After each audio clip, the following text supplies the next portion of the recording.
দেখতে দেখতে এবারে নর্থ ইস্ট ইন্ডিয়া ট্যুরের একেবারে শেষ পর্যায়ে চলে এসেছি আমরা। এখন অবস্থান করছি গুয়াহাটিতে। শহরটিকে বলা হয় উত্তর পূর্ব ভারতের প্রবেশদ্বার। আমরা দিনের প্রথম ভাগ গুয়াহাটিতে কাটিয়ে শিলংয়ের পথ ধরবো আজকেই। তারপর থেকে শুরু হবে আমাদের ট্যুরের মেঘালয় কিস্তি। পুরো ভ্লগটি দেখতে আমন্ত্রণ রইল।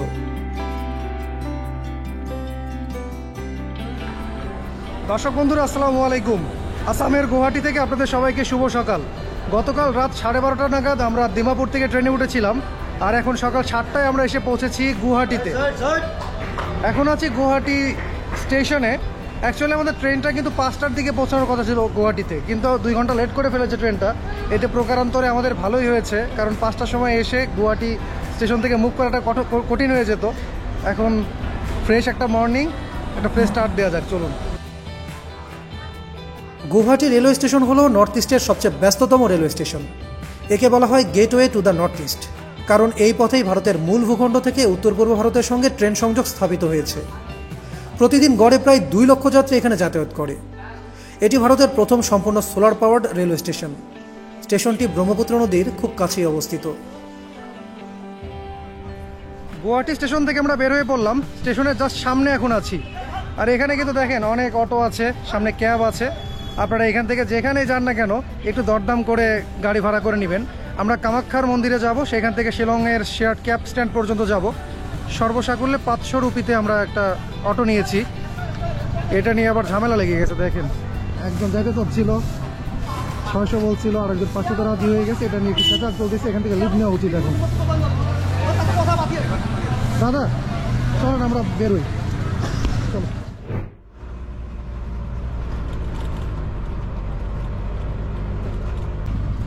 আমরা স্টেশন এলাকা থেকে খুব দ্রুত বের হয়ে এলাম।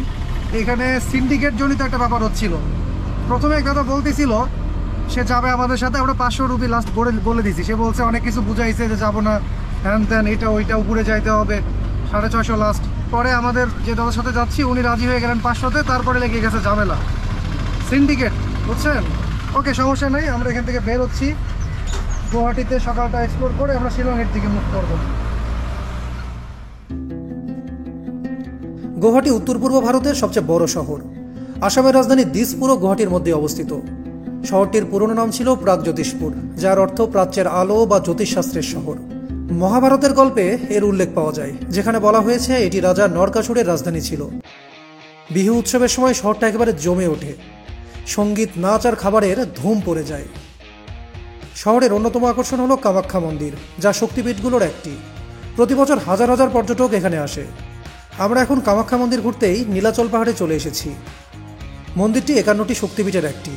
কামাখ্যা মন্দিরের উল্লেখ 8ম শতকের তান্ত্রিক গ্রন্থে পাওয়া যায়। এটি একসময় তন্ত্র সাধনার প্রধান কেন্দ্র ছিল। পুরনো মন্দিরটি ছিল প্রাচীন কামরূপ রাজ্যের অংশ। মূল মন্দির কমপ্লেক্সের একটু আগে আমাদের গাড়িটি পার্ক করতে হলো। এখান থেকে হাঁটা পথে উপরের দিকে উঠতে হবে। এই সকালবেলাতেও মন্দির প্রাঙ্গণে বেশ ভালো পরিমাণ লোকের আগমন ঘটেছে। বোঝাই যাচ্ছে সারাদিন কি পরিমাণ ভিড় থাকে এখানে। এই ধরনের অভিজ্ঞতা আমাদের জন্য একেবারেই নতুন। ভিন্ন রকম একটা কালচারাল এক্সপিরিয়েন্স হতে যাচ্ছে আজকে। প্রতি বছর অম্বুবাচী মেলা হয় এখানে। তখন মন্দির 3 দিন বন্ধ থাকে, কারণ বিশ্বাস করা হয় দেবী কামাখ্যার ঋতুস্রাব চলছে। এটা একেবারেই অনন্য এবং শুধু এই মন্দিরেই পালিত হয়। সারা পৃথিবী থেকে ভক্তরা এখানে আসে, বিশেষ করে শক্তি উপাসকরা। এখানে কোনো দেবীর মূর্তি নেই। দেবীর প্রতীক হলো জনিকুণ্ড, যেটি একটি গুহার ভিতরে পাথরের আকৃতি হিসেবে পূজিত হয়। পাল রাজাদের শাসনামলে মন্দিরটি খুবই গুরুত্বপূর্ণ হয়ে ওঠে। 16তম শতকে কুচ রাজা নারায়ণ মন্দিরটি পুনর্নির্মাণ করেন। বর্তমানে যে স্থাপত্য দেখা যায় সেটি মূলত সেই সময়কারী।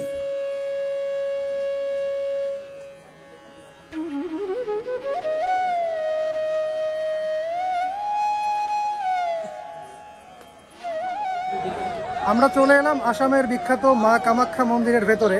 পার্কিং এরিয়া থেকে কিছুটা পথ হাঁটতে হলো, তারপরে পৌঁছে গেলাম মূল মন্দির এরিয়াতে। আর এখানে ঢোকার আগে আমাদেরকে জুতো খুলতে হয়েছে।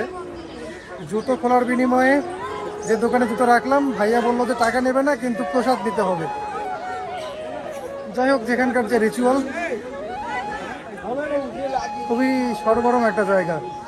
হিন্দু ধর্মাবলম্বীরা এখানে শ্রদ্ধায় অবনত হয়ে পড়তেছে। তাদের কাছে এটা একটা তীর্থ দর্শনের মতো। মন্দিরটি অষ্টম থেকে নবম শতকে নির্মিত। এটি নাগারা স্টাইল ও নীলাচল স্টাইলের মিশ্রণে তৈরি। গম্বুজাকৃতির শিখর আর বিশালাকার স্তম্ভগুলো একেবারেই অনন্য। হিন্দু পুরাণ অনুযায়ী দেবী সতী স্বামীর অপমান সহ্য না করতে পেরে আত্মাহুতি দেন। শোকাহত শিব সতীর দেহ কাঁধে নিয়ে তাণ্ডব নৃত্য করতে থাকেন। তখন বিষ্ণু তার সুদর্শন চক্র দিয়ে সতীর দেহ খণ্ড খণ্ড করে ফেলেন। বিশ্বাস করা হয় সতীর যোনি অংশ নীলাচল পাহাড়ে পড়ে। সেই স্থানেই পরে কামাখ্যা মন্দির প্রতিষ্ঠিত হয়। এজন্য কামাখ্যাকে নারীত্ব ও উর্বরতার দেবী হিসেবে পূজা করা হয়। যদি বলি এই কামাখ্যা টেম্পলটা হচ্ছে ওদের যে 51টা শক্তিপীঠ, এর ভিতরে একটা হচ্ছে এটা। এই সতী দেবীর হচ্ছে উপাসনা করে এখানে। আর আমাদের সিগনিফিকেন্ট একটা হিস্ট্রি যদি বলি, সেটা হচ্ছে কামাখ্যা টেম্পল দুইবার হচ্ছে ইতিহাসে ধ্বংস করা হয়েছিল। তো প্রথমবার করেছিল মঙ্গলরা 1200-র দিকে, আর হচ্ছে এই সুলাইমান পররানীর আমলে, তার মানে হচ্ছে সুরি শাসন অবস্থায়, তখন কালাপাহাড় আমাদের এই বাংলার ইতিহাসের একটা বড় হচ্ছে সেনাপতি কালাপাহাড়, সে যখন হচ্ছে এই আসাম আর হচ্ছে উড়িষ্যা দখল করছিল, তখনই হচ্ছে আসাম দখল করার সময় এই কামাখ্যা মন্দির ধ্বংস করেছিল। এরপরে ধ্বংসাবশেষটা খুঁজে বের করে কোচবিহার রাজবংশ, পরে অহোম রাজবংশ এসে হচ্ছে আবার নতুন করে হচ্ছে কামাখ্যা টেম্পল তৈরি করে। তার মানে এখন আমরা যে কামাখ্যা দেখতেছি, এটা হচ্ছে একদম আগের কামাখ্যাটা নয়, এটা হচ্ছে পরে পুনর্নির্মিত কামাখ্যা টেম্পল।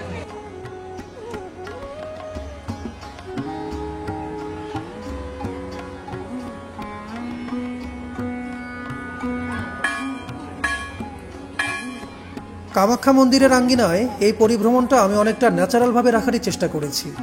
এতে সনাতন দর্শকরা হয়তোবা জায়গাটিকে নিজেদের মতো করে অনুভব করতে পারবেন।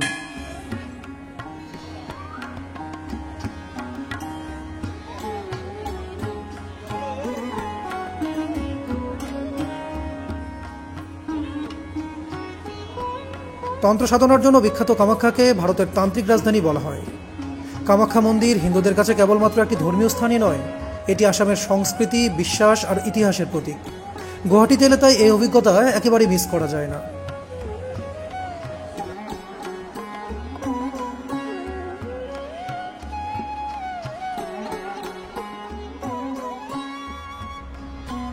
কামাখ্যার মন্দির ঘুরে আমরা আবারও চললাম গুয়াহাটি স্টেশনের দিকে। সেখান থেকে শিলং যাওয়ার ক্যাব নেব। রাস্তাটা একেবারে ব্রহ্মপুত্রের ধার ঘেঁষে। সামনে কখনো হয়তোবা আবারও আসামে আসা হবে ইনশাল্লাহ। অনেক জায়গা এক্সপ্লোর করতে বাকি রয়ে গেল। কামাখ্যা টেম্পল ঘুরে আমরা আবারও গুয়াহাটি স্টেশনের সামনে চলে এলাম। আর এই যে এখানে যে ক্যাব স্ট্যান্ডটা আছে, এই যে দেখতে পারতেছেন এই গাড়িটা, আমরা এই গাড়িতে করে এখন যাব হচ্ছে শিলং। এখান থেকে শিলংয়ের শেয়ার্ড গাড়ি পাওয়া যায়, পার পার্সন 500 রুপি করে নেয়। আমরা ড্রাইভার ভাইকে একটু রিকোয়েস্ট করেছি, আমরা যেহেতু উমিয়াম লেক হয়ে যাব, আমাদেরকে একটু উমিয়াম লেকে সময় দিতে হবে। বলেছি 100 টাকা বাড়ায় দিব পার পার্সন। উনি রাজি হয়েছেন, দেখা যাক, তাহলে উমিয়াম লেকটাও এক্সপ্লোর করতে পারবো। গুয়াহাটি শিলং রুটের এই এসি শেয়ার্ড ক্যাবগুলোতে মোট 4 জন করে যাত্রী নেয়। মোটামুটি কমফোর্টেবল ব্যবস্থায় বলা চলে। ওকে, এখন সময় হচ্ছে 9:37। আমরা গুয়াহাটি থেকে শিলংয়ের উদ্দেশ্যে যাত্রা শুরু করলাম। ड्राइवर भैया, आपका नाम? मेरा नाम है खालिद अली अहमद। निकनेम है बबलू। बांग्ला आता है आपको? आसामीज और बांग्ला? আসামিজ, বাংলা, নেপালি, হিন্দি সব आता है। তাহলে তো বাংলায় কথা বলতে পারবো। বাংলাদেশ সম্পর্কে কতটা জানেন আপনি? ভালো জানি, আমার তো বাংলাদেশের টুরিস্ট অনেক মানে আছে আর কি, চেনা জানা, তারা আমার গাড়িতে ঘুরছে। তো আচ্ছা, সিলেট ডিস্ট্রিক্টে আছে, তারপরে আপনার এদিকে বাংলাদেশে একটা জায়গা আছে রংপুরের লোকও আছে, আমার তাদের নাম্বারও আমার কাছে আছে। আচ্ছা আচ্ছা, জানি আর কি বাংলাদেশের বিষয়ে। আমি ভিডিও দেখি, বিশেষ করে মোশাররফ করিমের ভিডিও দেখি। হ্যাঁ, মোশাররফ করিমের ফ্যান, তাই না? আমি অনেক বড় ফ্যান। আর চঞ্চল চৌধুরী। আপনার বাংলা তো একদম ফ্লুয়েন্ট, বোঝাই যাচ্ছে না। আসামের লোকজন বাংলা পারে এমনিতে? হ্যাঁ, আসামে 35% বেঙ্গলি লোক আছে। সেখানে ধরেন তো মোটামুটি অর্ধেক হিন্দু, অর্ধেক মুসলিম। আচ্ছা, এই যে সামনে মসজিদ দেখা যাচ্ছে মনে হয় না? হ্যাঁ, এটা মসজিদ। ওকে, এই জায়গাটার নাম হলো আপনার পল্টন বাজার। পল্টন বাজার। আর রেলওয়ে স্টেশন যেখানে আছে ওই পার্টটা, রেলওয়ে ট্র্যাকের ওই পার্টটা, ওইটা হলো আপনার পান বাজার। পান বাজার। আমরা শিলং যাচ্ছি, কত সময় লাগবে? এখান থেকে মোটামুটি আপনার 2.5 থেকে 3 ঘন্টা। এখানকার জ্যাম আর শিলং এর ট্রাফিক জ্যাম যদি দুটাই মিলিয়ে আরো 1 ঘন্টা প্লাস করেন আপনি। রোড কন্ডিশন কেমন? ভালো, 4 লেন হাইওয়ে। গুয়াহাটি থেকে শিলংয়ের দূরত্ব প্রায় 100 কিলোমিটার। মহাসড়কটিকে বলা হয় প্রাচ্যের স্কটল্যান্ড নামে পরিচিত শিলং শহরের প্রবেশদ্বার। আসামের মেইন সিটি তো গুয়াহাটি, কিন্তু এই যে দিসপুরকে কেন আসামের ক্যাপিটাল করা হলো? আসলে 79 এর আগে আসামে গুয়াহাটি নামে কোনো সিটি ছিল না। যখন 79 আগে 3টা স্টেটের রাজধানী একটা ছিল ক্যাপিটাল, আসাম, অরুণাচল আর মেঘালয়। মেঘালয়ের লোকগুলা প্রোটেস্ট করলে তারা সেপারেট হিল স্টেট চায়, অটোনমাস কাউন্সিল, যেখানে নাকি অন্য মানুষ কোনো রাজত্ব করতে পারবে না, জমি নিতে পারবে না, চাকরি করতে পারবে না, ওদের নিজস্ব আইন কানুন হবে। তো এরকম করে ওরা এটা দাবি করলো, সেন্ট্রাল থেকে দিয়ে দিল। তখন আসামে ফার্স্ট গুয়াহাটিতে ক্যাপিটাল বানানোর জন্য দিসপুর জায়গাটা একটু ডেভেলপ ছিল, তখন দিসপুরে রাজধানী বানাই দিল। তখন আর ভাবে নাই ওরা যে এটা মানে রাজধানীর নামটা গুয়াহাটি দিতে লাগে। তো এখন অনেকে কোয়েশ্চেন করে যে কেন, এটার কারণই এটা। অনেকে তো জানেই না যে দিসপুর আসামের রাজধানী। তখন গুয়াহাটি নামের জায়গা ছিল এতটুকু, মানে গুয়াহাটিতে জঙ্গল ছিল, 2-1টা বাড়িঘর ছিল, আর সাব ডিভিশনাল অফিসগুলো ছিল এখানে। আমরা তখন ছোট, হয়তো জন্মই হয় না, হয়েছে কি জানি, তখন আমরা জানি না আর কি এসব। পরে আমরা শুনছি আর কি হিস্টোরিতে বড়দের কাছে গুয়াহাটি নামটা আসলো। হ্যাঁ, গুয়াহাটি আসলে গোয়া মানে অ্যাকচুয়ালি গোয়া মানে সুপারি, বাংলাতেও অনেকে সুপারি গোয়া বলে। তো এখানে যখন সুপারি বাজার ছিল, গুয়াহাটিতে সুপারি হাট ছিল, তো এসএমএসে বলা হয় হাটি। তো হাটি মানে সুপারি হাটি ছিল আর কি, সেখান থেকে নাম হয়েছে গুয়াহাটি। বাবলু ভাইয়ের সাথে রাইডটা করে বেশ মজা পাচ্ছি। রাইডে এরকম জ্ঞানগর্ভ ড্রাইভার থাকলে আর কি চাই বলুন। আসাম গুয়াহাটি ব্যাপারে অনেক কিছুই জানতে পাচ্ছি ওনার কাছে থেকে। আপনি এই জায়গাটা চিনেন? আগে তো আইছিলেন মনে হয় গুয়াহাটিতে।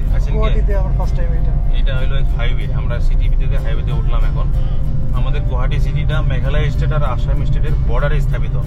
এই হাইওয়েটা যে আছে না, একটা যাওয়া একটা আসা 4 লেন হাইওয়ে, এই পুরো হাইওয়েটা আসাম স্টেটের ভিতরে আছে। যে ডান দিকে দেখেন আপনি, হাইওয়ে যেখানে খতম হয়ে গেছে, ট্রেন আছে, ঘরগুলো আছে, এগুলো মেঘালয় স্টেটের ভিতরে পড়ছে। আচ্ছা, এই যে এই ঘরগুলো সব মেঘালয় পড়েছে? মেঘালয়তে পড়ছে। আর এই পাশটা হলো আসামে, তাই তো? এই জায়গাটার নাম হলো খানাপাড়া।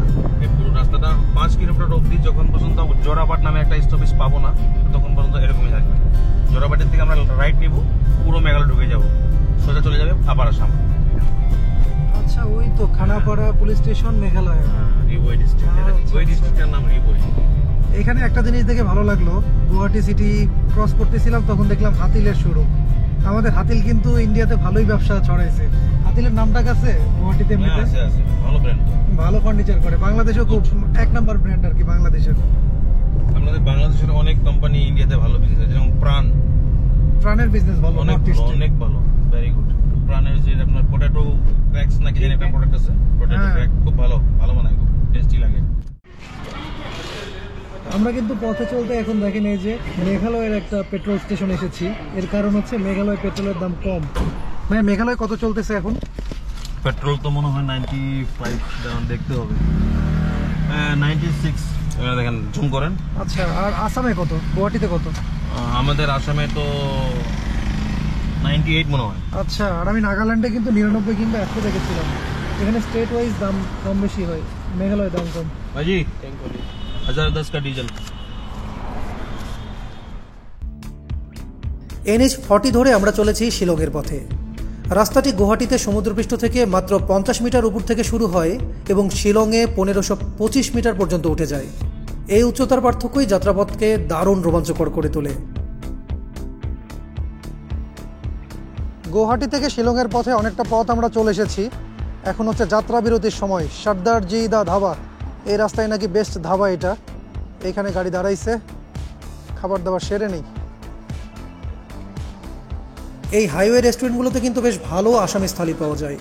ট্রেডিশনাল খাবারের টেস্ট নিতে চাইলে সেটা বড় করতে পারেন।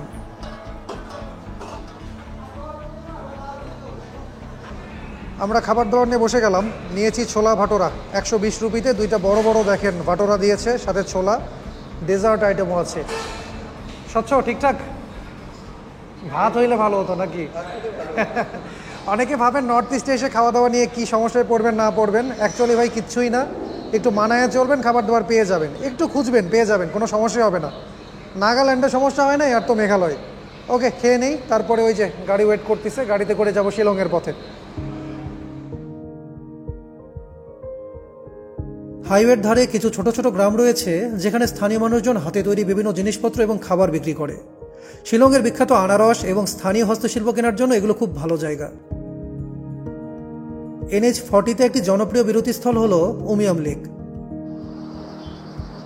গুয়াহাটি থেকে আমরা শিলং আসছিলাম এই রাস্তা ধরে, এইদিকে হচ্ছে শিলংয়ের রাস্তা। আর ঠিক এইখানে পেয়ে গেলাম হচ্ছে উমিয়াম লেকের একটা ভিউ পয়েন্ট, খুবই চমৎকার ভিউ পয়েন্ট। আমরা প্রায় 10 মিনিট হলো রাস্তার ডান পাশে উমিয়াম লেক রেখে হাঁটছিলাম। এখানে সুন্দর একটা ভিউ পয়েন্ট দেখে ভাবলাম যে দেখে নেওয়া যাক উমিয়াম লেক। লেকটি শিলং শহর থেকে মাত্র 15 কিলোমিটার উত্তরে অবস্থিত। 1960-এর দশকে উমিয়াম নদীর উপর বাঁধ দিয়ে তৈরি করা হয়েছিল এই কৃত্রিম লেকটি। লোককথা অনুযায়ী হারিয়ে যাওয়া এক বনের কান্নার জলে এই হ্রদ তৈরি হয়েছিল। ভাইজান, উমিয়াম লেক নিয়ে কিছু বলেন, ইনফো দেন দর্শকদের। উমিয়াম লেক নিয়ে কি বলবো, এটা অ্যাকচুয়ালি ম্যান মেড লেক। এই লেকটা মোটামুটি 35 বছর আগে, আপনি দেখেন ওইখানে যে ভিউ পয়েন্ট আছে যেখানে লোক গ্যাদারিং করতেছে, একটা পাকা সড়ক দেখা যায়। আচ্ছা, ওইটা ভিউ পয়েন্ট? হ্যাঁ, ওইটা টিকিট কেটে যেতে হয় ভিতরে, 80 টাকা নেয় পার পার্সন, বোটিং এর জন্য আলাদা। ওই যে সড়কটা দেখতেছেন কিনারায়, ওই সড়কটা অ্যাকচুয়ালি জলের তল দিয়ে আছে। এটা জলের তল দিয়ে এটা শিলং যাওয়ার রাস্তা ছিল ব্রিটিশ আমলে। তো ব্রিটিশরা যখন পাওয়ার প্রজেক্ট করার জন্য এই জলটা স্টক করছে, এদিকে ওদিকে চতুর্দিক দিয়ে জমিন দিয়ে ঘেরাও করে রেখে জলটা স্টক করছে। এটা বৃষ্টির জল, তখন থেকে এটা লেক হয়ে গেছে। এটা সামনে যেটা আছে এটা আইল্যান্ড। এই আইল্যান্ডের ওই পারেও তো পানি আছে না? জল আছে, ওকে। চতুর্দিকে জল আছে, ছোট ছোট আইল্যান্ডের মধ্যে আরো কতগুলো আইল্যান্ড আছে দেখেন আপনি। এগুলো পাহাড়ের মধ্যে উঁচু জায়গাগুলো দেখা যায়। আচ্ছা, এটা অনেকটা কিন্তু স্বচ্ছ আমাদের কাপ্তাই লেকের সাথে একটু সিমিলারিটি পাচ্ছি। কাপ্তাই লেকের শর্টার ভার্সন না? হ্যাঁ, কাপ্তাই লেক তো বিশাল, এটা ধরেন একটা অংশ। এখানে এটা ভিউটা ভালো, আর উঁচুতে তো লেকটা ওই জন্য একটু ফগি ফগি থাকে। ওকে। আর বাকি সব চতুর্দিকে রিসোর্ট গুলো আছে ভালো ভালো। ওইটা দেখতে পাচ্ছেন দূরে সোজা, এই তো রিসোর্ট। ওইটা জিকিন যে খুব ভালো, কস্টলি ভালো আর কি, ভিআইপি রিসোর্ট। ওকে, ঠিক আছে। স্থানীয়রা একে বরাপানি নামেও ডেকে থাকেন। কিছুক্ষণের মাঝেই আমরা পৌঁছে গেলাম শিলং শহরে। পৌঁছাতেই এখানকার বিখ্যাত ট্রাফিক জ্যাম আমাদেরকে স্বাগতম জানালো। গুয়াহাটি থেকে শিলংয়ে এন্ট্রি নিতে শিলংয়ের সেই বিখ্যাত ট্রাফিক জ্যাম আমাদেরকে সঙ্গ দিচ্ছে। আর এই যে দেখেন কারুশিল্পের দোকান। ওকে, আমরা পুলিশ বাজারের দিকে যাচ্ছি। শিলংয়ের ট্রাফিক জ্যাম অনেক খতরনাক, গতবার ট্রিপ থেকে বুঝতে পেরেছি। স্বচ্ছ আগাও, চলো বসার একটা জায়গা খুঁজে বের করি। পাবলিক বাস এইগুলা।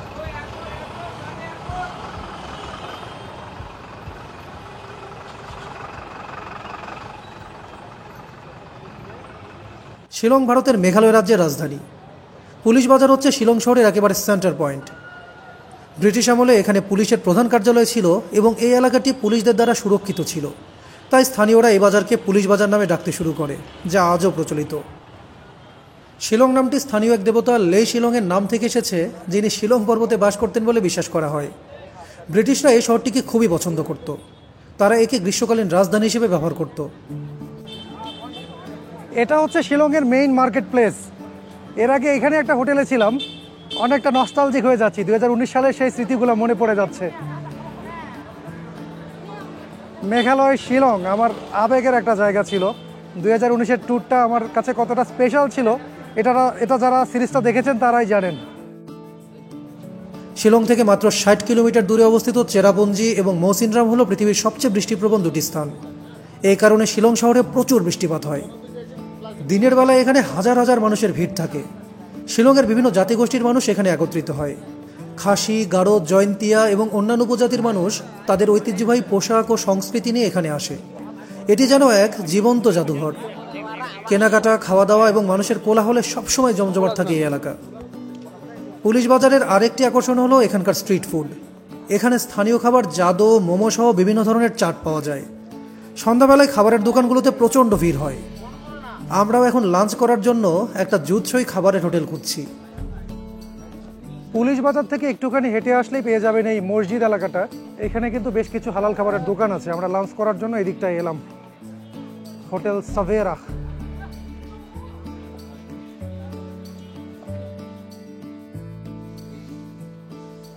ওকে, আমাদের লাঞ্চ আইটেম চলে এলো। আমরা নিয়েছি হচ্ছে এখানে বিফ ভুনা। বেশ অনেক পিস মাংসই দেখা যাচ্ছে। 200 রুপি বিফ ভুনা, ভাত 1 প্লেট 30 রুপি, আর রুটি হচ্ছে 10 রুপি করে। স্বচ্ছ গরু তো মিলে গেল শিলংয়ে অনেকদিন পর। হ্যাঁ, বলছিলাম না চলো মসজিদ এলাকায় গরু খাবো। অনেকদিন পর গরু খেলাম। দেখো তো কেমন খাইতে। গরম গরম, অনেক গরম একদম।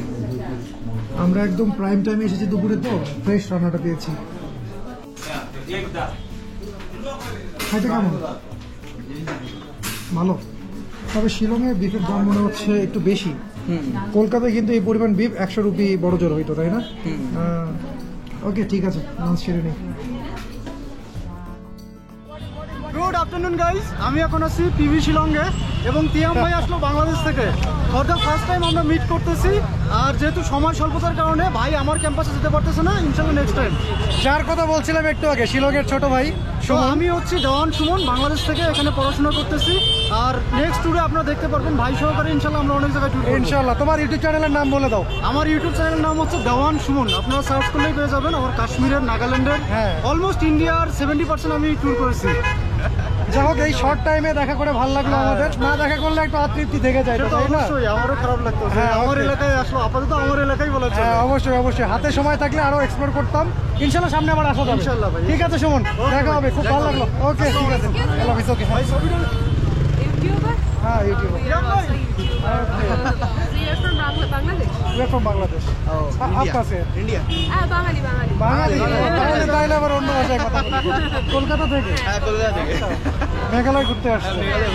আপনাদের চ্যানেলের নাম বলে দেন। আমাদের এসএসডি ম্যাজিক চ্যানেলের নাম, সবাই দেখবেন। ইহাম ট্রাভেলার, TIHAM। Sorry. না না না, অত বিখ্যাত না, ছোট ভাই তো বাড়ায় বলছি। ইহাম। তিয়াম। ওকে ওকে। ওকে থ্যাংক ইউ, দেখা করবো। Nice to meet you. ভাই সহকারে পিকচার তুলে দেন আমাদের। আমি তো মানে কবে দেখা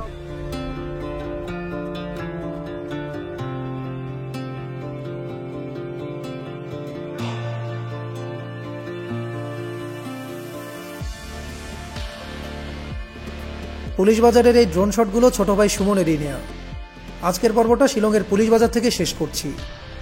সামনে এপিসোড থেকে দেখতে পাবেন মেঘালয়ের অদেখা কিছু সৌন্দর্য। ভালো থাকবেন সবাই, আল্লাহ হাফিজ।